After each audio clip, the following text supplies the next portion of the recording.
are now locked in and listening to The Issue. This guy is a franchise quarterback, and no, I don't want to hear any pushback on that. It feels like a top 10 roster to me. It feels like it can win a championship. This is The Issue. Yo, what's up? We are back. It is The Issue, Thursday, January 11th, and we have another episode, the first playoff episode of The Issue of 2024. It should be good. So the regular season is wrapped up. It is now to the best quality of football that we have seen this year. There are some great matchups. The Steelers snuck in somehow, some way. The curse of the terrible towel with the Jaguars. I love it. Love to see it. 3-6 since that game. Yeah, that's why you don't mess with the towel. I pissed down their leg for the last 9 games of the year. You love to see it. And then they won to send the Steelers to the playoffs while missing the playoffs themselves. That was fantastic. None of the Jags lost. That's right. The Jags lost. Yeah, there you go. And they didn't make it. Great. It couldn't have happened any better. But we have a good show lined up for you today. We're going to start off like we normally do. Tim's rant, this time on Justin Fields. He kind of touched on it last week, got some pushback, and it is reading through some of the comments it was hysterical. So we're going to address that today. And hits and misses will round out the first segment. Getting into the second segment, we have our playoff rankings of all 14 teams, and then our playoff predictions for Super Wild Card Weekend. Can't wait. And then as we move into the third segment, we will have the news and the game of the week as always. But guys, however you're joining us today, we appreciate it. Whether that is watching on YouTube, Spotify, Amazon Prime Video, or listening on Apple Podcasts, Google Podcasts, Amazon Music, iTunes, iHeartRadio, and of course, the iHeartRadio app, guys. However you're listening or watching, we appreciate it, and thanks for being here. Well, then, let me, that's a perfect little piggyback. I appreciate everybody watching. I'm going to read some of the quotes from our video. I actually like getting a little bit of pushback, and I'll respond in a cordial, well, sometimes cordial, right? But I'll at least respond with facts. I'm willing to have a good conversation with people. I like both sides of the story. But let's start with one. Rusty Shackelford. That's right, I'm calling you out by name. Proof any goofball can have a podcast. First of all, Rusty, you're a downright loser. Get out of your parents' basement for a second. Change your name because it's utterly horrific. You're an absolute embarrassment to the world. You're taking up oxygen. Let's be point blank with that, Rusty. I'm not going to mince words. I hope you watch this video, and I hope you figure out your life because right now it's probably hot, steaming garbage, much like Justin Fields is. So then let's get to some actual useful quotes for a second. Here's some quotes from our latest videos, some from TikTok, some from YouTube, about Justin Fields and the thing. Well, Justin Fields, quote, Justin Fields hasn't been bad enough. Another quote, he's a more than capable quarterback. Somebody else, quote, when asked the question or posed the hypothetical between Justin Fields or Caleb Williams, quote, Justin Fields hands down. Hands down. Interesting. How about another one? And this is the one here we're gonna run on. Quote, Justin Fields has been looking improved lately. First of all, grammatically, we could clean that up, but that's besides the point. So, he's improved. Let's go ahead and start with that. Well, then let's look at his season since he came back from the injury. I think that's fair. I think that's where we saw the improvement. And, of course, I'm not going to judge him, especially on the game he was hurt. And then before that, I get it, maybe there was some transition. I still think, being bad early in the year is still not excusable, especially with the same coordinator, same coaching staff, and much of the same players, but that's besides the point. Hurt versus Minnesota, comes back against the Lions, plays the final 7 games. They're 4-3. That's actually an improvement in terms of overall record. Not bad. Not great, though. I'd like my franchise quarterback to be winning a lot more. And if you look at the games they played, they weren't necessarily playing world beaters, right? I mean, yeah, you had Detroit twice. They're good, but Minnesota in there isn't very good. Arizona, Atlanta. I don't expect you to win that game versus Green Bay, but 9 points. Are we kidding? Is that for real? So that 4-3 is still there. That's a little bit misleading. He's completing a measly 61% of his throws. And I hear this all the time. Well, you have to include his rushing numbers. Okay, so then he's got 8 total touchdowns. But if that's the case, I'm including his fumbles because nobody in football has more turnovers than him since he's come into the league. He had 9 total turnovers in those 7 games. 8 total touchdowns, 9 total turnovers, a pass rating of 85. 85. If that's improved, if that's an improvement upon what he was, he's not a franchise quarterback. I mean, what are you trying to prove to yourself? I have 38 starts of data. 38. He's 10-28. I mean, like, I'll come on here and say, I think Jared Goff is average. I think Jared Goff's been to a Super Bowl and is statistically top 10 in everything, and I get jumped on like I just said that he's the best quarterback in football. You think that's crazy. Yet I tell you point blank, Justin Fields cannot be a very good NFL quarterback, period. I don't want to hear about the receivers. I don't want to hear about his offensive line. He's got plenty of receivers. DJ Moore is a fine number one. Cole Kmet's a good tight end. It's a good enough O-line. It was ranked like 14th by Pro Football Focus. I mean, Justin Herbert broke the rookie passing record with the worst 32nd in the league, worst offensive line in football. Keenan Allen missed 6 games. Austin Eckler, who's hurt every other week. Mike Williams, who hasn't finished an entire season since he's been into the league. Boo-hoo. Excuse time is up. I'm done hearing excuses for Justin Fields. It's up. You absolutely have to draft Caleb Williams. For all you jabronis out there, I know you don't like that he's erratic and he plays off schedule. So you think. Go look at his stats from the pocket. Go look at it. He completes 79% of his throws from inside the pocket. I mean, give me a break. He completes 66% of his throws under pressure. Hell, that's higher than Justin Fields, period. If you pressured Caleb Williams on 100% of his snaps, he'd complete more throws than Justin Fields. Let that sink in. I mean, give me a break. Give me an absolute break. He was ranked 8th in the country in picking up first downs against the pressure. Not even just period. Against the pressure. I mean, it's ridiculous. I'm not saying he's perfect.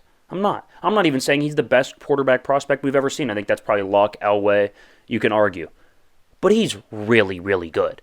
And I don't care how Chicago has had the opportunity to have the number 1 pick. I know they traded this, that, and the other thing. But to have the opportunity to have the first overall pick 2 years in a row and sit there and say twice, and to twice say, hey, we're good, we're going to roll with a quarterback who's 10-28, that would be unheard of. That is ridiculous. People back him because he's a Buckeye quarterback, and Ohio State fans will fly the little sign in their front yard for the next 40 years just because they went there back in the 80s. You know who I'm talking about. Buckeye fans will die. They want to fire Ryan Day. He's lost 4 games in his career. Like, he's lost to Michigan 3 times, and he's lost to Missouri and Georgia. He's lost like 5 games in his career. People want to run him out.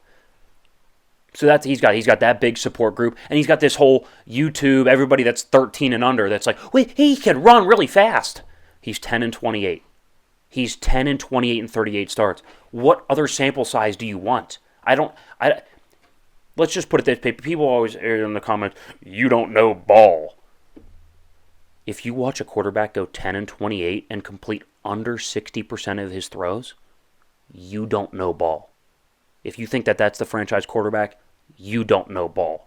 I hate to be this guy sitting up here, well, wishing, that this guy fails. I don't wish that Justin Fields is bad. Right? You think I want to watch that awful quarterback play? You think that's enjoyable for me as a television product? I'd rather watch paint dry than watch Justin Fields try to throw from the pocket. I wish he was better. I hope he finds. I think actually Atlanta would be a great second chance for him. He's from down there. It's a dynamic offense in terms of Bijan Robinson, Drake London, Kyle Pitts. They'll get a decent draft pick this year. Maybe draft a quarterback or maybe trade down, go get Justin Fields. Trade down, get another receiver. Go get Roma Dunze. I don't know. That's a good offense. I'd love to see Justin Fields go to that offense. I'd love to see him succeed in that offense. But to sit here and tell me that you would rather have him over Caleb Williams, or even I posted a TikTok arguing that Caleb is better than Drake May. Take Drake May for all I care. He's a better quarterback prospect than Justin Fields. I don't care who your pick is. But to sit there and tell me that Justin Fields is the option at 10-28, you don't know ball. You don't know ball, and that's on you. We say it so many times. Winning matters. You have to win. You have to add value. The way you add value in the NFL is by winning. I know there was another comment on that video. Yeah, it's talking about how we said winning doesn't matter, but then you turn around and say winning doesn't or winning. So we say that winning matters in the pros. Yes, and then we turn around and say that I don't care that Caleb Williams lost to Tulane because winning doesn't matter in college. It doesn't. Did Mahomes win every single game in college? No, he was habitually 6-6. Is he the best quarterback in the NFL now? Yes. Without a doubt. Does he without win a games doubt. now? Also, Aaron Rodgers went to Cal Berkeley. They win 7 games a year. why is Lamar so successful? Because he wins 80% of his games. Yeah. No, I know. I'm well aware. I'm well aware. Justin Fields doesn't even win half. Not even close to I would half. argue. That's I would 40%. argue. I would argue most of the top quarterbacks didn't win a lot in college. Dak Prescott was the 8th best team in the SEC, Mississippi State. They won 7, 8, 9 games a year. They were never 10, 12 college football playoff type team. You know what I mean? Like Kirk Cousins at Michigan State was the 5th best team in the conference consistently. Right? They were winning 7 games a year. Like winning, I don't care in college. It doesn't matter. Then the interesting stat that you can look at is, you know who did win a lot in college? Trevor Lawrence. And is he exactly the best pro quarterback? No. Not going well. It doesn't look that great. Winning in college isn't everything. Winning in the pros is absolutely everything. Couldn't agree more. And Justin Fields can't find a way to do it. Yeah, I'm not Plain saying simple. that you can get to the league being 1-10, 1-11. No, I don't care if you're undefeated in the college football playoff. Doesn't matter to me. Does not matter. Doesn't matter, guys. Let's go ahead and get the hits and misses. That was clearly a hit. Let's look where we were right in other spots. All right, let's get into it. All right, well, hit number 1 here. We had the Steelers at 11-6. Slight overestimation. We changed that to 10-7 about 2 weeks into the year when we saw how the offense was performing. So we said they're going to be about a 10-7, 11-6 type of team. They sneak in at 10-7. And here's what hurts me even more about the 10-7 is you lost 2 games to, at the time, the second and third worst teams in football. Yeah. Right. In this both at home in the span of 4 days. That's what hurts even more. Is that we didn't have to get to the last weekend. It should have been. We could have clinched 3 weeks ago. Yep. You know, we could have been a 12-win team. Not easily, obviously. You know, these were hard-fought wins, but it didn't need to happen like the this. 4 seed. The 4 seed, if that happens, if you win both of those games. Well, no, because you wouldn't have been above Baltimore, so you'd have been the 5 seed. Okay. You'd have been right above Cleveland. Right. You'd have been the 5 seed. Cleveland would be the 6, and Miami would be the 7.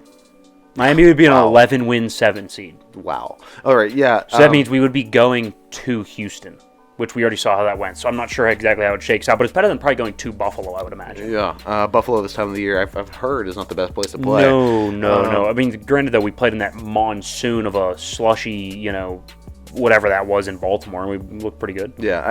Nevertheless, the Steelers looked interesting this year. It was a big up and down kind of season. Somehow they sneak in. I don't know how long it lasts in the playoffs. I think the Steelers are definitely, and we'll get to it in our playoff predictions, but they're much like Cleveland, where they kind of caught a stride. Mason Rudolph is playing good. I wouldn't want to see them. I wouldn't want to be on the other side of the field of that.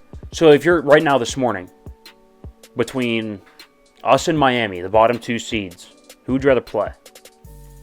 Honestly, Miami. I would also rather play Miami. I couldn't agree more. Warm weather team. You're gonna, because the top 3 seeds? It's Baltimore, Buffalo, Kansas City. Those are all cold weather teams, right? So it's like, if I'm one of those 3 teams, I would want no part of Pittsburgh as opposed to Miami. Right. I'd rather play Miami at home. Yeah. No, I agree. Missed number 1 here. Baker and the Bucks, you got to give credit where credit's due. We had them at 6-11. Not great, considering they went 9-8, won the division. And you got to tip your hat to Baker. As much as I've, been at odds against Baker, right? Not a huge fan of him, especially when he was in Cleveland.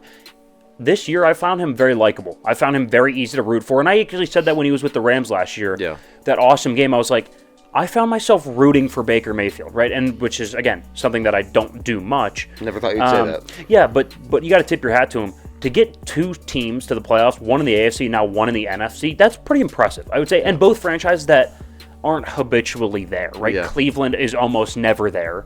And Tampa, outside of the Tom Brady years, has always been a weird franchise that isn't consistently winning.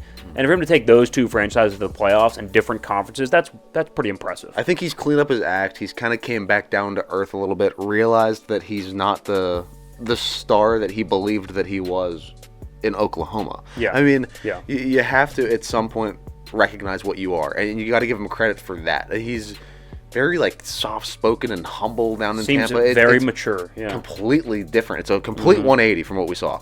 Like I said, I find him very likable, and we'll get to it in predictions. But Philly going to Tampa is an interesting game. In the way that they are with Jalen Hurts now with a broken finger on his throwing hand. Middle finger. And We'll get to it later. It's like we said, an interesting game. But Philadelphia hasn't looked exactly good in the last couple weeks. Philadelphia is a wounded dog coming in. That's going to be interesting. That's going to be interesting. Yeah. Hit number 2 here. I absolutely do not trust Miami. We just talked about it. They're not physical enough. And on this show, we're a huge Josh Allen supporter. I know he turns the ball over. Did you see the drive in the fourth quarter? That's what it matters. That's a franchise quarterback right there. That is a franchise quarterback. Could he be better with the football? Sure. Is he perfect? Absolutely not. But that's exactly what a franchise quarterback. Tua is a very good quarterback. Yes. Top 12 to 15 quarterback. I think he's closer to 15. But certainly a top half of the league guy. Just looks completely pedestrian next to Josh Allen. And Josh didn't even have a good game. No.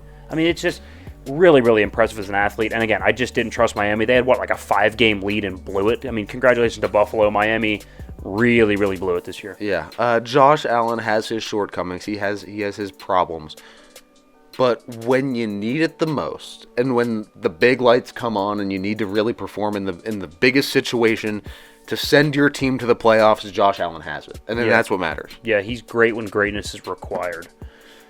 Miss number 2 here. I was about done with Jordan Love. I was like, I don't see the consistency. He's not very accurate. He just seems he's throwing off his back foot more than he needs to. I know he's talented, but so is Justin Fields, and you know how I feel about him, right? Like, Zach Wilson's talented too. I'd move off of him, and they did, right? So that's where I was with Jordan Love. I didn't think he was as bad as Zach Wilson, but I was like, I just don't see the it. Should have given him more time. I think certainly he's a franchise guy. I think he can play. I think he's worth a couple more years. So he comes back to the negotiating table and says 4 for $130. I'd do it. I would do it. Or 4 for $120. It's what is that? $30 million a year. No. I'd pay him anywhere between $30 and $40 million a year. Because I think he's a lower end franchise quarterback as of right now. I think the sky's the limit for him. He's got a ton of talent. I believe so, and I think he has the potential to prove himself even more as we get. Like, would you pay him Daniel Jones money? Yeah, no, not That's Daniel. $40 million. Not Daniel Jones money. I'd pay him 30. I'd pay him $30 million to maybe 35 on the high end. But we know what happens. You wouldn't give him 4 for $160. You don't know. You don't pay an average quarterback big money like that. Yes, but Daniel Jones is average with an average ceiling. Jordan Love is average right now with a Mahomesy and Josh Allen ceiling. I think this playoff time is going to be a big telltale. Maybe not 4 for 135. Yeah, I do that. 4 for 140. I do that.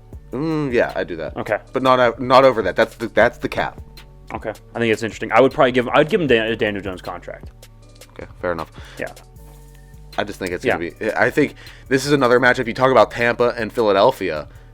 Look at the Green Bay and Dallas game. I think this goes one of two ways. I think it's an upset, or I think Dallas absolutely destroys them. Because Dallas at home is awesome. They're like 18-0 in their last 18 at home. Would it surprise you? No, it wouldn't. If they just fumbled the bag in the playoffs and lost to Green Bay in the first round? Not at all. Yeah. Hit number 3 here.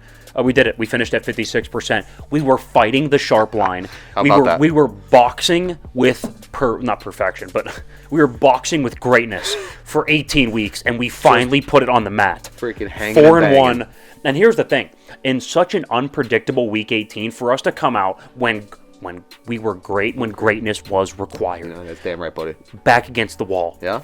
55%. Yep. Absolutely need a 4-1 or a 5-0 week. Nobody knows who's starting. And bang.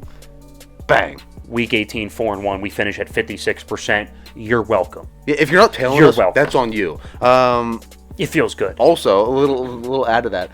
We didn't have 2 losing weeks in a row all season. All season long. Anytime we had a losing week, out of all 18 weeks, we only had 1, 2, 3, 4. 4 losing weeks. I think we had 2. Weeks. I think we had 2 500 weeks. We had 2 500 weeks. We had 2 pushes.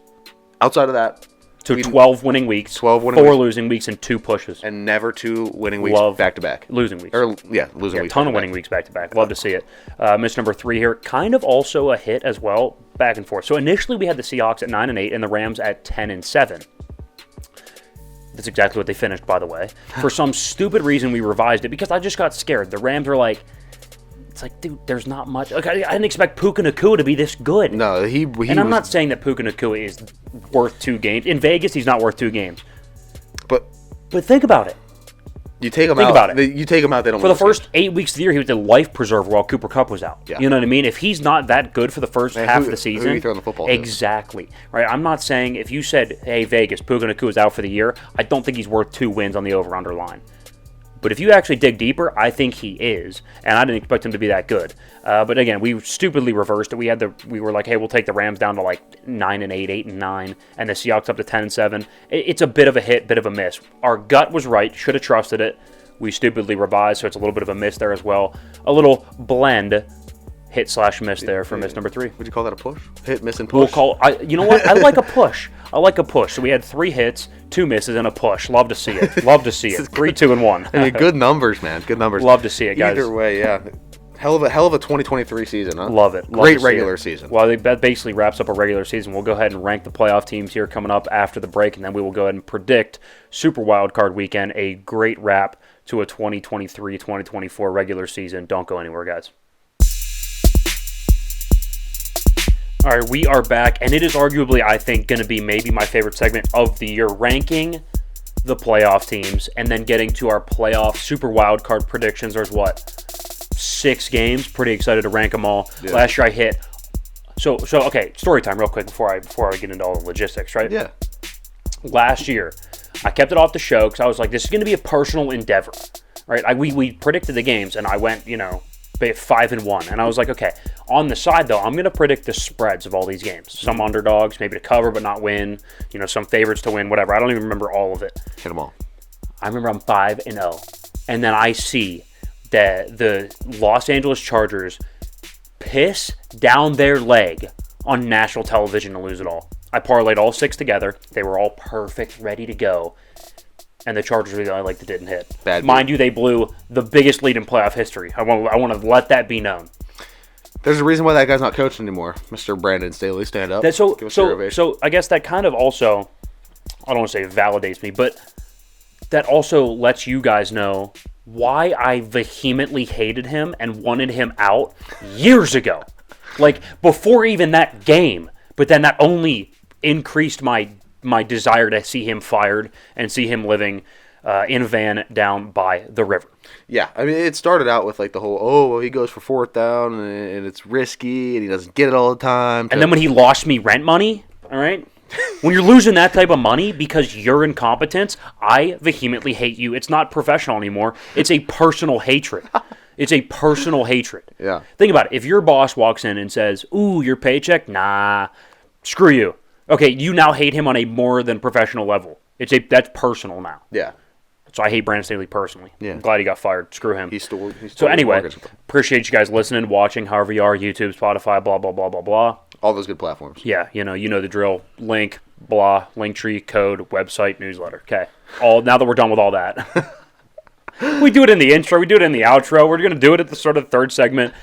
Sucks to suck, all right? You get the point. Fair enough. Okay, so let's go ahead and let's get into ranking the playoff teams. We got to go, all right? We got 14 teams out of 10. 14, you know what I mean? Yeah. We got 14 teams. We usually do a top 10, but there's 14 playoff teams. So what's 14? Yeah, we'll just do all 14 at that point. Well, of course, if you are new here, we start at 14 or 10 usually and go to 1 just because, well, there's not really any suspense. Nobody really is suspenseful for the last 2 teams. Nobody cares. Top 2, people want to know.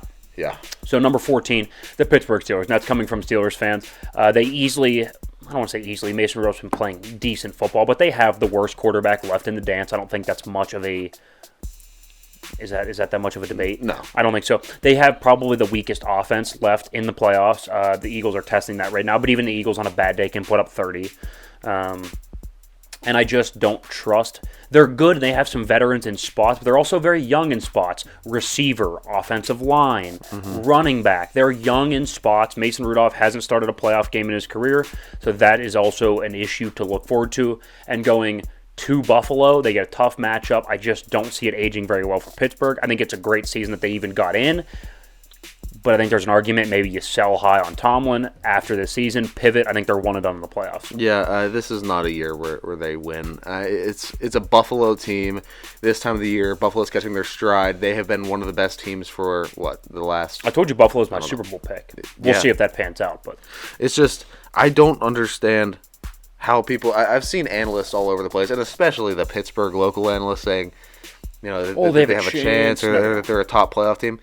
Please, they snuck in by the skin of their teeth. Now, they are feisty, but don't get that confused with good. With top talent. Yes, that's not that. Yeah, I would agree. Number 13, the Green Bay Packers. Now, I think there's an argument that they're one of the more talented teams. There's an argument they're top 7 or 8 in terms of talent, but they're all kids. Yeah. Jordan Love's 11 starts into his career. His receivers are 22 years old. You know what I mean? Yeah. And it's I think they're very talented. I think they're really fun to watch. I think they're going to be scrappy in that game. I think it's going to stay close for about 2.5, 3 quarters, and I think Dallas is going to pull away.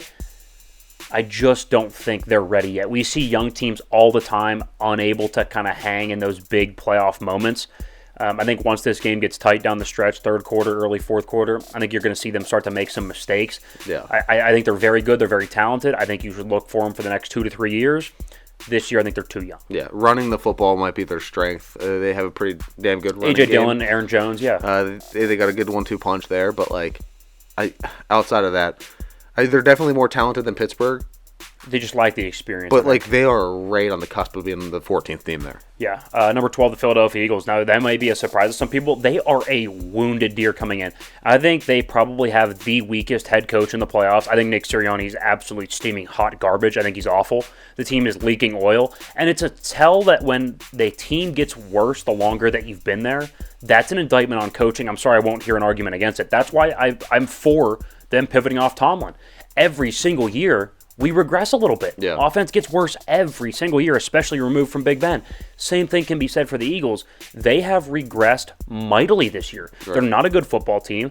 I don't trust Jalen Hurts to protect the football. The offensive line's regressing. They don't run the football with enough conviction. And that defense is the worst in the playoffs, 12 the Eagles. Yeah, I 100% agree. I have watched them just plummet down the rankings. For a while, they were one of the best teams in football. We had them at number 1 at one point. Yeah, we had them in the top 3 for I think 2 or 3 rankings in a row. So to watch them fall all the way down to 12, does it hurt? Yeah. But is it the most realistic and truthful observation on the Eagles? Yes.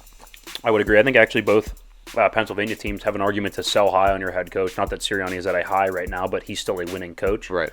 There's an argument. Anyway, at number 11, I think the team that's very much can beat the Eagles, the Tampa Bay Buccaneers. I think at home, if Baker wasn't limping, I would say it's a runaway game for the Bucs. I think the Bucs win by 2 touchdowns if Baker's not limping. He's hurt. They've had some injuries. That's why I think it stays closer. We'll get into predictions later, but I think this is a coin flip of a game, 11-12, and so the Bucs here land at 11. Yeah, I can't disagree. Baker has been I'm giving him a slight edge because right now I think Baker's a better quarterback. I think so too, and even though they're both banged up, I think he's the healthier one. We'll get to it in predictions. Slightly healthier, yeah. Because it's not his throwing finger. You know what I mean? Yeah. Baker's not a mobile quarterback. I don't care if his ankle's rolled. Right. It's Jalen can't throw. That's pretty important for a quarterback. I would say. Number 10, the Houston Texans. I think C.J. Stroud is a stud. I think D'Amico Ryans is a really, real. I'm not a huge defensive coach guy, but if it's a young defensive coach that understands the urgency of offense, that understands, hey, I need to get a young, bright mind, Bobby Slowick, and just give him the offense. Mm-hmm. D'Amico just says, hey, CJ and Bobby, go make the offense great. I'll take care of this stuff over here. So he's a really, really good head coach so far. CJ Stroud's been fantastic. You knew exactly what team this was when first play of the game, play action, 75 yards, Nico Collins to the house. Yeah. That's the type of team this is. They're going to go for it. They're aggressive. They're young. They're fast. I worry a little bit about youth, but they've been really good in big spots so far this year. So I've seen them be good in big spots. I don't worry as much about the youth as I do maybe the Packers, but the Texans at 10. And oh boy, does this make me happy. I love C.J. Stroud. I've been on the C.J. Stroud train since before the draft. 2 or 3. Since the draft, though. Yeah, you thought he was better than Bryce Young. And he's proving to be the best quarterback from that class. I mean, just in your rookie year to lead a team and have the ranking of top 10 teams in the playoffs is a credit enough. Now, I think they're going to go ahead and possibly win a game. Now, it's going to be close. It's tough. You will see who we're picking next, but I think this is one of the closest games. This was my argument for game of the week. I think it's the second best game of the weekend. I really do. Number 9, Miami. I don't trust their physicality. I don't trust the back end of their defense. But at the end of the day, they have really good receivers, a more than capable offensive line, a more than capable quarterback. I love their head coach. Mm-hmm. When needed, they can get pressure on the quarterback. So I think Miami has a lot of things I like. but it's Miami at the end of the day. When has Miami showed up in a big spot over the last 2 decades? Let me help you out. Absolutely never. The last time they were in the playoffs, Bud Dupree almost killed Matt Moore. You know what I mean? Or not, it's not last time because they were in there last year, but a couple years ago, remember when the Steelers played them at home, right? So I just don't trust Miami in a big spot, especially going on the road. It's supposed to be single digits at Arrowhead. Don't love that for Miami. They're good. I don't know how many playoff games they can win. If they get hot, look out, but they're going to have to go on the road to cold weather cities, and I don't love that for them. I think the potential of a Mike McDaniel in this spot is huge. I think this is going to be a big for him. And this is kind of where you have to prove yourself, especially as a very smart, young, up-and-coming genius of a head coach. Like, you have to have some stuff in the bag that you've been saving all season to pull out here, because you know the Chiefs have. So yeah, you're going to have to match that. This is another interesting one. I like the Dolphins at 9. We'll see. I think they hang around. All right, fair enough. Number 8, the Los Angeles Rams. I just think they do so much well. I mean, they can run the football with Kyren Williams. They have 2 really good receivers that are great at the catch point, great at the top of the route. Yep. Matt Stafford slings it better than almost anybody in football. He's one of the most underrated quarterbacks. I think Sean McVay is a top 3 head coach. I know the defense is spotty. Okay, everybody's got a weakness. I still think in spots the defense can be really, really good. Sean McVay, again, is fantastic. I think the Rams are one of the more underrated teams. And believe it or not, and I'll get into this for prediction, they're 7-1 since the bye. That's a good team. That's a really good football team. Yeah. Yeah. So I guess Rams at 8. Rams at 8 makes a lot of sense. They just, you can't argue the talent. You can't. Especially offensively. You can sit there, you can nitpick, but in the playoffs, Sean McVay, great quarterback, Matt Staff, yep. Damn good weapons. You can't argue with that. Yeah, I would agree. Kansas City at number 7. Look, I think the Chiefs, a bit of a sleeping giant. This seems low for them, but I think it should feel low for them. They haven't been playing great football. Now, I think the defense is spectacular. I mean, they're 4th against the pass. They're like 8th against the run. They're really good in terms of turnovers. Like, I just think the Chiefs are a really good defense, and I think that's going to get them the first-round win. We'll see going forward. They're not the team, of last year, the year before, 2 years ago, but they're still a good team deserving of a top 7 bid. Yeah, I could even argue that maybe 7's even a little high for how they've played this year. I think that's fair. I think that's fair. Like, but at any point, Mahomes could be Mahomes. It's almost like Apple or like a big blue chip company where the brand itself is going to garner enough value to be high up. Absolutely. Yeah. Their stock's never going to plummet. No, it's just, I think this might be a little bit of a false high for the Chiefs. Yeah, we'll see. I'm not sure. We'll see. Number 6, the Cleveland Browns. Joe Flacco is playing real quarterback, big boy NFL football. Joe Shiesty. I like their run game. Their offensive line, despite starting a bunch of backups, is really good. They have the coach of the year, in my opinion. Mm-hmm. Defense is great, despite Myles Garrett being, MIA. The Cleveland Browns are a good football team, and somebody that I would be shaking in my boots to play them, especially first round. Good luck, Houston. Cleveland at 6. Yeah. This is a dark horse team. This is a team that I think could beat anybody in the AFC. With Joe Flacco, they have such great experience at quarterback. And you see what happens when that team gets an infusion of a real quarterback. Yeah. Of a quarterback that knows how to play football, knows the game. Grown up in the room. That's why you go get a veteran that doesn't have 66 allegations against him. Couldn't agree more. Number 5, the Dallas Cowboys. I don't trust their run game in big spots, but good defense, good pass rush. At any given time could put up 40. I think CeeDee Lamb's a top 5 wide receiver in football. I think Dak at this point this year is playing like a top 5 quarterback. We can argue about Mike McCarthy, but he wins 12 games like it's his job, because it is his job. I mean, he's been ultra consistent winning 12 games. Do I have some concerns late game in the playoffs? Yes, I do. That's why they're not higher, because I think talent-wise and how they perform, that's a top 3 team. I have reservations about them down the stretch in the playoffs. I'll get Dallas Cowboys at 5. The Dallas Cowboy fan base, this is our year fan base, get it tattooed on my arm before it happens fan base. We'll see. This might be your year. Might be. Out of all of the years that you've said this is our year, this is the most logical year for it to be your year. Might be. Big emphasis on the might. Yeah, might, because I think number 4, the Detroit Lions, are actually a better football team. I know you just beat them, because I know we're going to get a bunch of jabroni Cowboys fans. We just beat them 2 weeks ago. Great, good for you. An awful call by a referee saved your ass. I mean, you guys got outplayed for 3.5 quarters. I don't want to hear it. I think Detroit's a better football team. They run the ball more consistently. I think Jared Goff's right up there with Dak. Weapons are about equal. I don't think they have the caliber of a CeeDee Lamb, but I think overall, top to bottom, tight end, wide receiver, number 2 wide receiver, I think they're right up there with the Cowboys. Lions, I think, are a better team. I think they're at 4. Yeah, the defense is the only thing that worries me a little Yeah, bit. on the back end, they can get got a little bit, but they have a decent pass rush, so hopefully that can come to play in the playoffs. Right, because that'll cover up the holes that you have in that back end. Yeah, I would agree. Number 3, the Buffalo Bills. This is my pick for the Super Bowl, and I'm sticking with it. I think Josh Allen is Superman. I don't think it's going to be pretty. It's not going to be pretty, actually. He's going to turn the ball over. They're not going to be able to run the ball in spurts. They're going to get burned on the back end because they're missing some guys. It's not going to be pretty. But Josh Allen is Superman down the stretch. Fourth quarter, when it matters most, he is at his best. Buffalo at 3. Love it. I can't argue with that. San Francisco at 2. I think it's the best overall roster in football. The only concern is if they get behind. But this is on Kyle Shanahan and Brock Purdy. Kyle Shanahan's never won a game being behind by more than 10 points. So it's like, can they win from behind? Because at some point in the playoffs or the Super Bowl, I would imagine you're going to be behind. Can you fight back? I don't know. But in terms of overall top to bottom roster, it's a fantastic team, a really, really good head coach. San Francisco at 2. Love it. The talent. Yeah, oozing. number 1 Baltimore because they have all of the things that San Francisco has, but they have an MVP at quarterback. A true MVP at quarterback. True MVP. Somebody that's worth 10 points a game at quarterback, Lamar Jackson, and that is the Ravens at 1. Let's run back through it. Ravens, Niners, Bills, Lions, Cowboys in the top 5. Browns, Chiefs, Rams, Dolphins, Texans to round out the top 10. Bucks, Eagles, Packers, and Steelers as the bottom feeders, bottom 4. Those are our top 14, or I guess just the playoff teams ranked 1 through 14. Gotta love it. All right, so now let's preface this a little bit. We have predictions. Yep. Our playoff predictions. So we have 6 games. We have 1 split. I feel that it's only right to give you your crown now. The regular season has come to an end. Before we get into all of this, it's actually right here. Just kidding. No, I see it. It's right over there. Oh, it's over there. Okay. You'll get it after the show. Don't worry. I'll get it. You have to wear it, cuz. Oh, that's right. The loser wears it. Okay. It's a tiara, by the way. We'll have that in the 3rd segment. Yeah.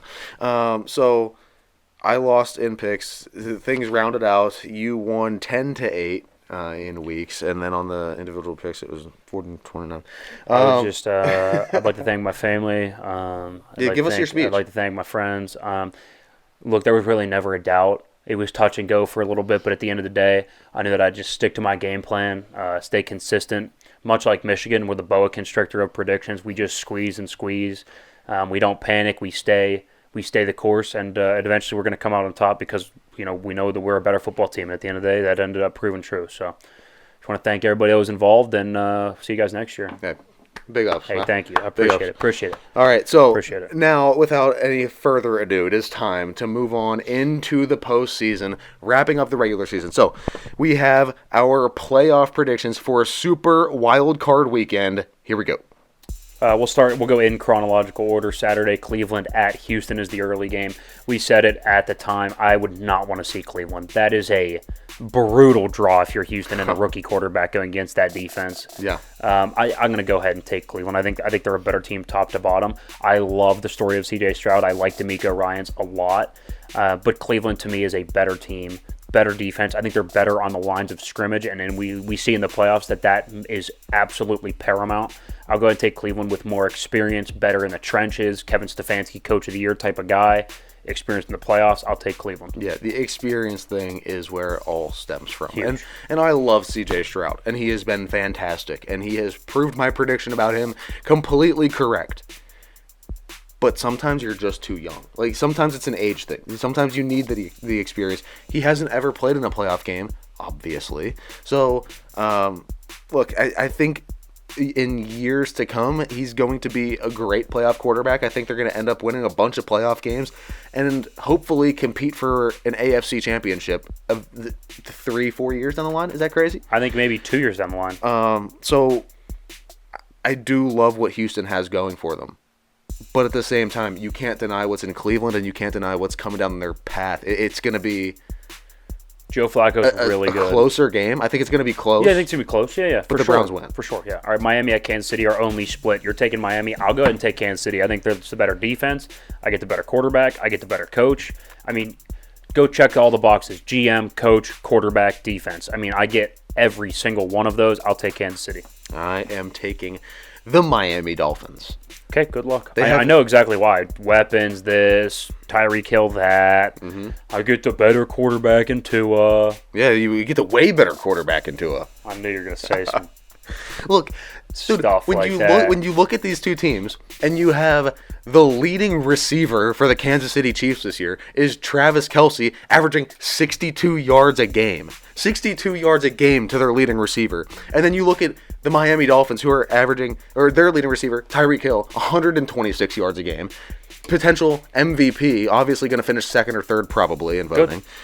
Good, we love being doubted. And the freaking Chiefs are 20th in points scored. Who's catching the football? I love being doubted. If you can shut down the run, if you can shut down the run for Kansas City, it is over. I love being doubted. I love it. I mean, the Chiefs are the favorite. They're only getting 2 points. Even on their down year, they're 9th in yards and 15th in points scored. Come on. They're fine. They're fine. It's going to be a good game. That's a dub. That's going to be a hell of a game. Pittsburgh at Buffalo. We'll both take Buffalo. They're a better football team. There's not much to be said here. I think they're going to run the ball.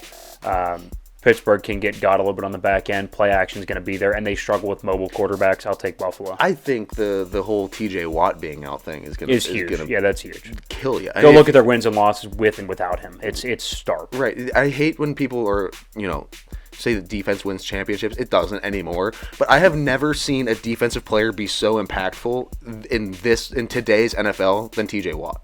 I would agree. And not having him, you're not going to be able to get after Josh Allen. You're screwed. Green Bay at Dallas. I'm going to take Dallas. I think Green Bay is a very feisty team. They're just too young for me, and we've seen what Dallas does to average to below average teams in Jerry World. I mean, they're 18-0 in their last 18 games. I mean, it's just stupid. They just destroy teams. We're going to get to the Rams in Detroit. I think the Rams are a fantastic team. They lost by 3 touchdowns there. It wasn't even close. Yeah. So I'll take Dallas. Now, let me pose it to you. Would it shock you if the Cowboys just absolutely fold like a cheap lawn chair from CVS? If they do, this is a great little segue because this segment's already so over on time it doesn't even matter. If they lose, McCarthy's fired, right? Yes. Okay, what if they win this game, lose the next round? Is he fired then? No. What if he loses and it's his fault next round? Probably. What if it's clock management? The seat is buzzing hot. It is hot. So I mean, they're the 2 seeds. They would play I don't know. Let's say we'll get to the Bucs. Say the Bucs upset the Eagles, and so they would play the Bucs. Or maybe the Rams upset and they have the Rams and they lose one of those games. If they lose to in the divisional game. If they lose to the Bucs, what if they lose to the Rams? At home. I think the Rams at home it hurts, but I think it's more understandable to lose against a Sean McVay coached football team. Let me put it this way. I think if they don't get to the NFC Championship game, I think McCarthy's gone. Okay. Fair. Okay. Rams at the Detroit Lions. I'm going to say it. I think the Rams actually win this football game. I know I have Detroit ranked above them because that doesn't mean that they're not a better team, but I think in this matchup, I love the Rams. They're 7-1 since their bye. That only loss coming to Baltimore in a monsoon when their special teams pissed on their leg. They're averaging a little over 28 a game. And since their bye week, Detroit's just 6-3, still good, and they're allowing almost 26 a game. So I think there's going to be points. I'm going to take the over on both ends because I think it's going to be a high-scoring game. So I'll take the Rams in an upset. Also taking the Rams and the storyline. Matt Stafford comes back to Ford Field and routes. Is this still called Ford Field? Yes, I believe you. All right, Philadelphia at Tampa Bay to round out super wild card weekend.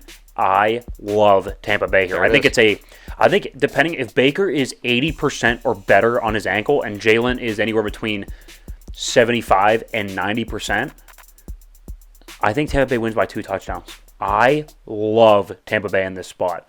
Ooh. Philadelphia is a wounded animal. Tampa Bay is going to run the ball. Philadelphia's defense is abysmal. It's awful. It's terrible. I think Tampa Bay is a significantly better football team, and they're going to win at home. Philadelphia, 1-done. Nick Sirianni fired. There's my predictions. Wow. Okay, I'm not sure if I agree with the Nick Sirianni fired portion of it. If they come out and lose by 2 touchdowns, you're keeping Nick Sirianni.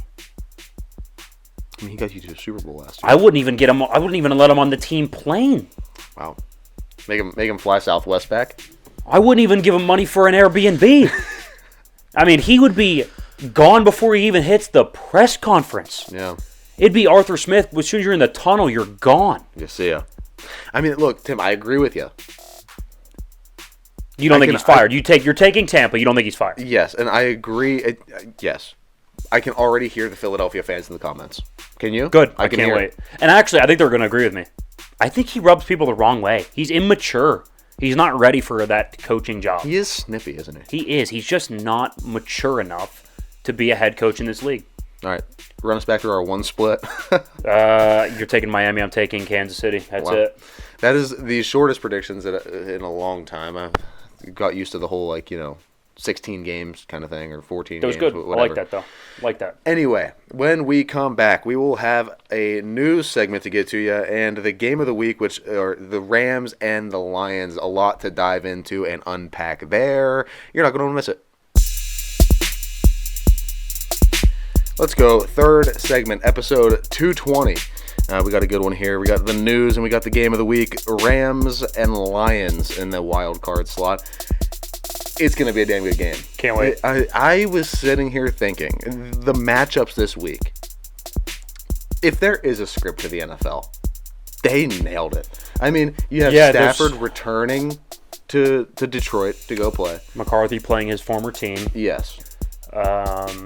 On the flip side, you have... I would say you have Tyreek going back to Arrowhead. Tyreek coming back to Arrowhead. You have the surging Bills versus the just sneaked in Steelers. Mm-hmm. Snuck in, sneaked in. Sneaked in. Snuck in. I think it's sneaked. Is it? I don't know. Who knows? It doesn't matter. Either way, let's see. It's going to be a damn good week and a good segment here. The Rams and Lions will not disappoint. So, like I said, that'll be the game of the week to round out the show. Word recognizes them both as a word. So really? Yeah. So they're interchangeable so. Is what I'm hearing. Yeah. Let's go and get to the news, though. All right. So first, make sure you go to theissuesports.com. Okay, right? I forgot. Yeah, follow all of the social medias. Especially with playoffs, we're going to have a ton of content coming out. TikToks, Instagram posts, Twitter posts on SoBet. Go sign up. Ooh, yeah, you'll notice there's no bets in there. Exclusively on SoBet for the playoffs. The bets have moved to I'll have all SoBet. 6 of the games. I'll have all 6 of the games on there. Yeah, so go sign up. And again, last year I was 5-0 and should have been 6-0. So you might want to check it out. And we're sharp. We're above the sharp line. We're above the sharp line. So I mean, that's on you if you don't. If you're not tailing and you're missing out on free money, then that's on you. I don't know what to tell you other than figure your life out, bud. Tail us. Anyway, guys, we appreciate you being here. We have the news to get to you. We haven't had news in a while. It's been a couple of weeks. Yeah, we've just had a bunch of lists and stuff like that. But now with the end of the season, a lot of news. It's exciting. Go ahead. All right, let's go. Let's jump right into it. All right, story number 1 and story number 3 are going to be pretty similar, but let's start with story number 1 here. It's just Mike Vrabel, fairly new news here, out in Tennessee. I would argue that I disagree with the move. I think Mike Vrabel's a really, really good coach. And I know he's a defensive coach, but he kind of understands the urgency of offense, usually hands it off to an offensive coordinator, like Matt LaFleur, for example, early on in the tenure there, right, at Tennessee. That's where LaFleur started. So Vrabel in Tennessee understand the urgency of offense. I thought they were fine. I think really bad quarterback play. I would have kept Vrabel and rebooted, but now that he's out in Tennessee, and I have a feeling he kind of wanted to be out in Tennessee. You think he maybe forced his way out? I think he's certainly not upset about it. I think Harbaugh should still be the number 1 option if you're the Chargers because of what he can do to elevate Justin Herbert. Is Vrabel the number 2 option? I would argue absolutely he is. He's got to be. Because I think a defensive coach with an elite quarterback is one of the really good recipes to succeed. Yeah, I agree. And to go back to the Tennessee thing, you could tell he was kind of fed up. Checked out. And that press conference going into the game against the Jags, and they were like, "Are you trying to win? Are you trying to lose?" Like, we're trying to win. Losing fucking sucks. Yeah. Like, why would we be trying to lose? That's the dumbest thing I've ever heard of. It's so stupid. I feel like he was kind of getting fed up. He's getting to that breaking point, and then it finally broke. Like, it's just... I don't think he was gelling with Tennessee anymore. I don't think Tennessee was gelling with him. I do think Tennessee made a mistake, though. I think he'll go on to be hyper successful. I was going to say, I think he's going to come out looking better after this little mini divorce here. Yes. Story number 2 here, Michigan and Jim Harbaugh wins the college football playoff. That was a touch and go, back and forth. And Joel Klatt, and he said this on The Herd, right? And I watch it pretty often. I watch the Joel Klatt show as well. It's on YouTube, all that fun stuff. He always called Michigan the boa constrictor of college football. He's like, they're not going to panic. They're going to stay to their game plan. Doesn't matter if it gets tight. Doesn't matter if it gets tense. They're just going to run the football, play action, over the middle, tight end, good defense, good front, steady. And then eventually they just suck the life out of you. Well, we were talking about it yesterday after the game. Yeah, it was like 7.5, or I looked, it was 7 minutes to go. It was 20-13 before Blake Corum punches in to make it 27-13 with like 7 minutes to go. It's a one-possession game. Mm-hmm. Next thing you know, you look up, it's 34-13. You're like, what the hell happened? Yeah. They just squeeze you, and they squeeze you. You make one mistake like that pick, return it all the way down to like the 5-yard line. Next thing you know, the game flips on its head. So Michigan deserved to win. I think they were the better team. They were better up front. Washington couldn't block anybody, and now the receivers at Washington, who are usually really good, Rome Odunze is going to be a first-round pick. Jalen Polk, Jaden McMillan, they're going to be second, third-round picks. Usually really, really good. Had not the best game. Rome Odunze did not look very good. Penix didn't look very good in turn. Just overall offensively looked very disjointed. Just no one to throw the ball to. No one was getting any separation. Yeah, I think that's a credit to Michigan because those are talented guys on Washington. Michigan had a really, really good defensive game plan. Jesse Minter is fantastic, the defensive coordinator. He really is. All right, that was story number 2 there. Story number 3, let's give you more of an update, more of a broad spectrum on that coaching GM carousel, right? Black Monday was this past Monday. It's where a lot of coaches get fired. And so, throughout this week, you'll see a lot of coaches, DCs, OCs, GMs fired, all that stuff. So it's got Arthur Smith in Atlanta out. You saw that blow up after, Jameis hands the ball off to Jamal Williams. They score on like the last play to make it 48-17. Arthur Smith's all pissed off. Whatever. I think he should have handled it better. It's going to be your last game. You've been the definition of mediocrity for 3 years. You went, 21-40. Like, get over it, dude. Get over it. Yeah. Stop it if you care. It's what I mean? Or 21-30, sorry. I don't understand some of the coaching decisions that have happened this year. I think Arthur Smith was really bad this year, I would say.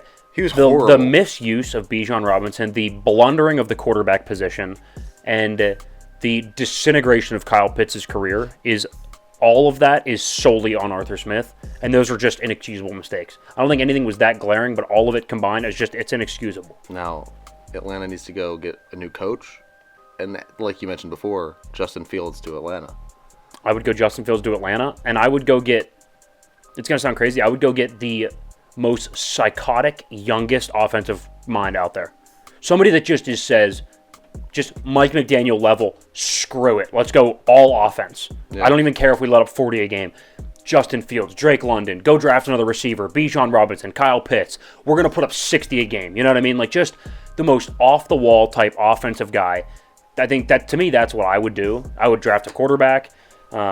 Or go get Justin Fields, and then I would just go hyper offense because they have a ton of talent there. You need to shake something up because the method that they've been using and trying to follow, whatever that is, has not panned out. Ever since that horrific Super Bowl loss where they blew the 28-3 lead, they have never been the same. Yeah, I would agree. Like, not even close. Ron Rivera in Washington also out. A couple names to keep your eye on. I think Belichick would be an interesting fit in Washington, although I don't think he'll end up going there.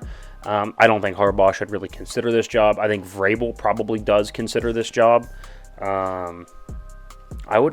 This to me feels like a Ben Johnson spot.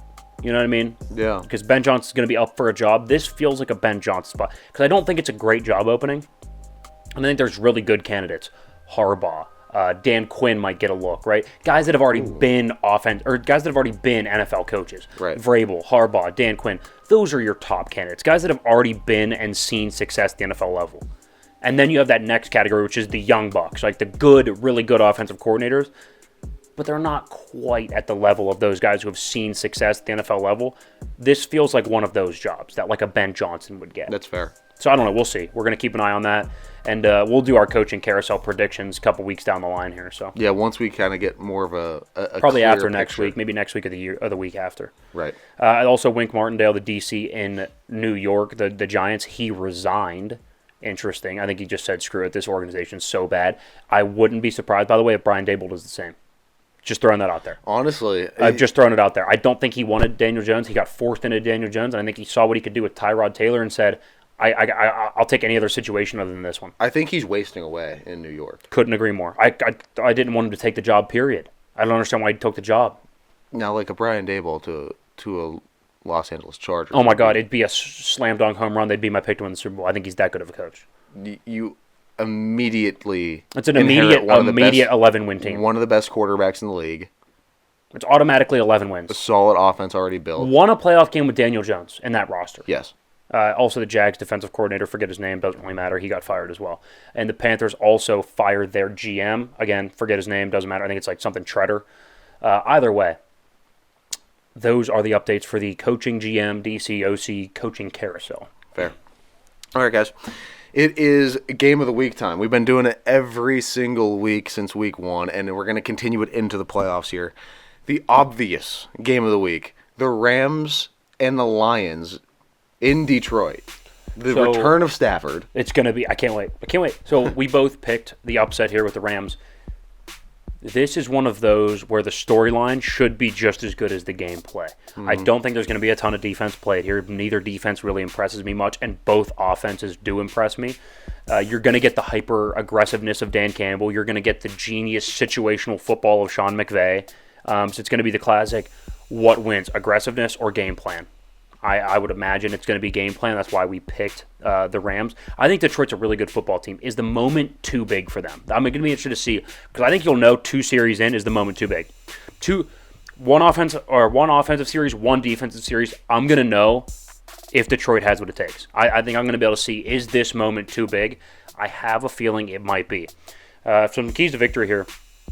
Rams offense, I think it's got to be a Matt Stafford legacy game. I think it has to be a Matt Stafford all-time performance. That doesn't mean he's got to throw for 500 yards and 7 touchdowns. But with that being said, yes, you're going to have to run the ball, but your mismatches are in the secondary. Detroit can't defend anybody, and you have 2 really, really good wide receivers. So that's where your mismatch is. I know we all want to run the football, stay ahead of the chains, blah, blah, blah, all these cliches about good, consistent running the football type game. You have to play to your mismatches, and Puka Nacua on the second best DB is a stupid mismatch. Cooper Kupp, if he gets lined up in the slot, is a just absolute stupid mismatch. It's not even close. So I think the Rams have to play to their mismatch, which is Matt Stafford and those receivers. Yes, another thing to add to that, and it sounds very basic, but the offensive line play has to be insane. Right. Stafford can't throw from his back. No, and the biggest thing that's going to, I guess, help the Detroit defense is going to be getting that pass rush, because they, like you said, they have nobody on the back end. Yeah. So if you can play a solid game on the offensive line and you can win in the trenches as Los Angeles, I think this is a no-brainer of a pick. Yeah, I would agree. For the Rams defense, you have to get pressure on Jared Goff. I'm not saying this is a shot at Jared Goff, I guess a little bit, but in a muddy pocket against pressure, he's completing only 51% of his throws, which is 24th in football. I'm not saying that I expect it to be at his completion percentage normally, right? I understand it takes a dip against pressure, but he's 24th in football. That's not necessarily good. Against a clean pocket, he's 6th in the league in completion percentage. So Jared Goff's really, really efficient, really accurate with a clean pocket. Once you start to muddy that pocket a little bit, get pressure, especially up the middle, he drops all the way down to 24th in the league, completing 51% of his throws. So you got to get pressure on Goff. Yeah, 100% agree. That's the case with most quarterbacks. Again, it's not a shot at Goff; it's the reality of the situation. Yeah, it's just he's one of the worst at it, though. He's just not a very athletic guy in terms of getting outside the pocket. You can roll the pocket with him, but he's not Lamar. No. He's not Mahomes. He's not Josh Allen. Oh, he's right? not even Baker that can scramble. I would argue bit. you're right. He's not even Baker. He's actually pretty similar to Matt Stafford in terms of mobility. Good enough, but not good. Yeah. Detroit offense. Get the ball to Amon-Ra St. Brown. Again, talking about mismatches, who's the slot corner? If you could name me the slot corner for the Rams, I'll give you $200 right now. Exactly it. Amon-Ra St. Brown in the slot, shifty, over the middle, does the dirty work for that team. Leading receiver is fantastic. I think you have to get the ball to him, especially because Sam Laporta, we don't know yet, might be out if he does play that rookie tight end. He's going to be banged up. So over the middle, you're not going to have as much of a presence as you did this season. Amon-Ra St. Brown's going to have to pick up that slack, and they have a mismatch there. Yeah. Your stars have to shine. He's one of my favorite players in the league, by the way. I think he's so too. gritty. I love Amon-Ra St. Brown. He plays his ass off. And One of the things I like too is he helps out in the run game. If you've he seen can his, block, have you dude. seen his blocking? Yeah, highlights? he can block. It's crazy. He's got a 7-minute highlight video on YouTube of just blocking. I know. I saw it the other day. It reminds me of Heinz Ward. Yeah, Like, it's awesome. He does. Detroit defense, you have to stop the run. I mean, the Rams are 5-1 when Kyron Williams rushes for over 100 yards. When he doesn't rush for over 100, they're 3-3. So they're very average when he rushes for, anywhere between like 50 and 85 yards. When he gets close or over 100, 5-1. So you have to stop the run, make Stafford beat you. Now, the problem is he might be able to beat you, but that's your key. That's the only way you're going to win. Yeah. Hold up. I'm going to fix this here. There we go. I was say I don't think it's mine, but okay, we're good. I agree with that. That's it, though. No. So let's go score predictions. I think it's going to be high scoring. I don't know what the over-under is, but I'm going to go 33-30 Rams. Okay. Really no defense, huh? I'm going to go 30-28 Rams. 30-28. I think it's a really close game. Yep. And I think it's going to be the heartbreak of a lifetime for Detroit. We talked about that. You're going to go last-second field goal for the Rams? Their kicker sucks, though. Good Lord. I don't even know. I don't know how it ends, but I think the Rams are going to get up by about a touchdown, maybe 10, 14 points, and then I think the Detroit's going to score late to bring it close. Stafford and them going to drive down, end the game with the ball. yeah. So they're going to be up 10, 33-23. Detroit will score, make it 33-30. And then Stafford takes a knee. Stafford, Kyron Williams runs the ball, runs the clock out. And That's what I think's Stafford going to happen. takes a knee To end it in Detroit. Detroit. Storybook ending. Can't wait. That would be insane. Also, like, if I was a Detroit fan, I might sell my fandom there. I don't know. I think a lot of Detroit fans still love him, though. I don't think if they had to lose to somebody this year, I don't think they would hate it being Matt Stafford. I think that would just put such a bad taste in your mouth, though. I mean, Well, like, of course, you're finally losing the make it. playoffs. You finally make it, though. And then you get all the way there. You have to see Matt Stafford, the guy that you loved for so long, come in. It's like the worst, like, It'd be a kick in the nads. situation Yep. of all time. Yeah, it'd be a kick in the nads. That's fine. Anyway, guys, that is all we have for you today. It's going to be a great weekend of football. Make sure you watch. Follow along with the show, all of our social medias. We're going to be posting all week and weekend. So, theissuesports.com. You can find everything there. The Instagram, TikTok, Twitter, all of it. Follow, subscribe, turn on the post notifications. Never miss a thing from the show. But, guys, we will see you back here next Thursday to predict the divisional round of the NFL playoffs. Until then, enjoy the football, enjoy the playoffs. They don't last long, and that was The Issue.